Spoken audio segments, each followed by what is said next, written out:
Pablo Picasso, one of the giants in the history of art and painting. A protege child who started painting at a young age and who persisted aggressively as a Spaniard into the Paris art scene. He could draw, paint, make prints, sculpture, and made incredible ceramics. He left us with a pile of some 55,000 artworks and is today one of the most expensive and powerful artists of the 20th century.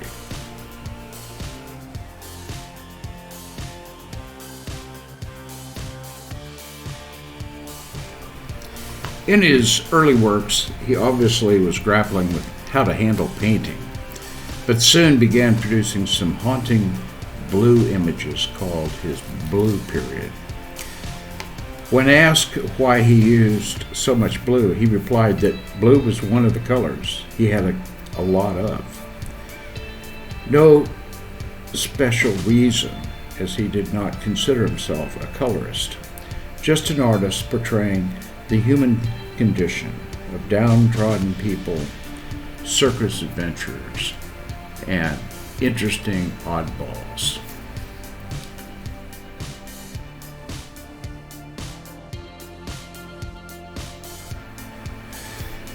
Picasso migrated back and forth from Paris to Spain until he became successful enough in his sales to make the final transition to Paris. He lived in the Montmartre area, a lesser neighborhood, and befriended numerous other artists there. With his sales, he had coal to heat a studio in the terribly cold winter, which caused his artist friends to come by and visit. He had heat. He lived like a completely disorganized mess in almost squalor. However, he was Picasso, and the others saw his greatness despite whatever mess he kept his studio in.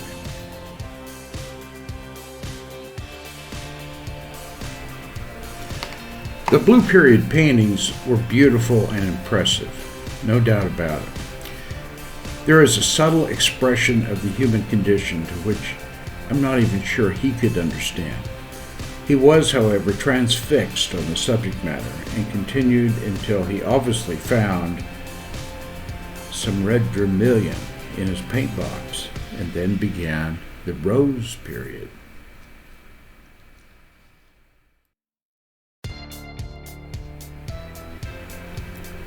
Warmer and richer in color, the Rose Period paintings proved he could change directions, a habit he pursued all the rest of his life.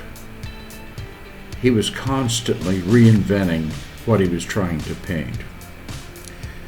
Near the end of the Rose Period, he began making some heavy nude female figures that are called his new style of classical figure painting.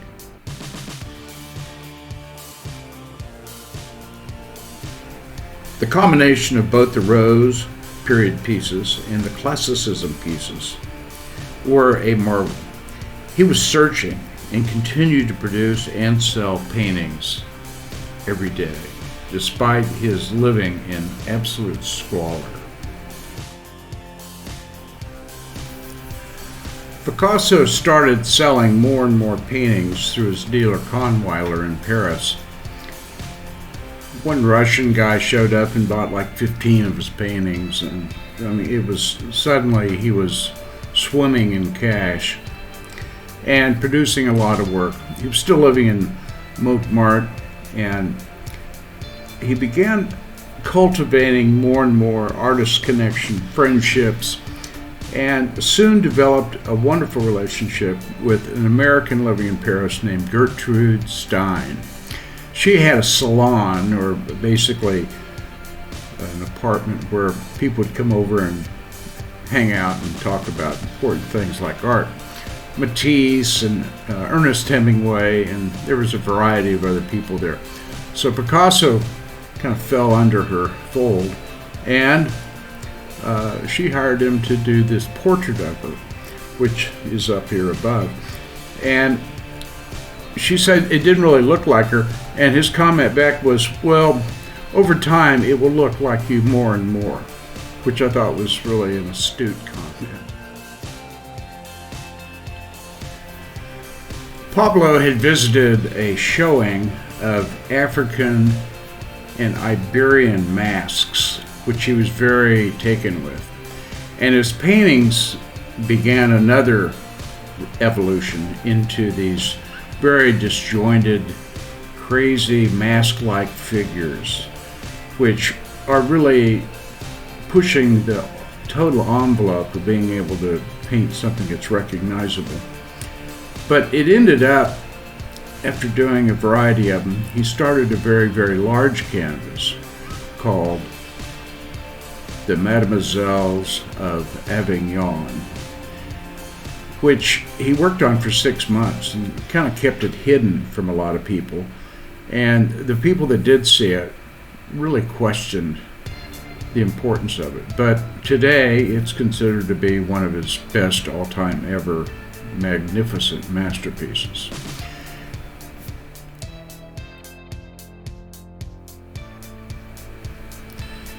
The faces and the overall composition of the painting, the angularity of the figures, the masks, the coloration.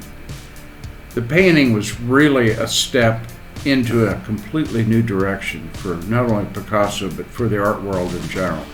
And it really took the art world by storm.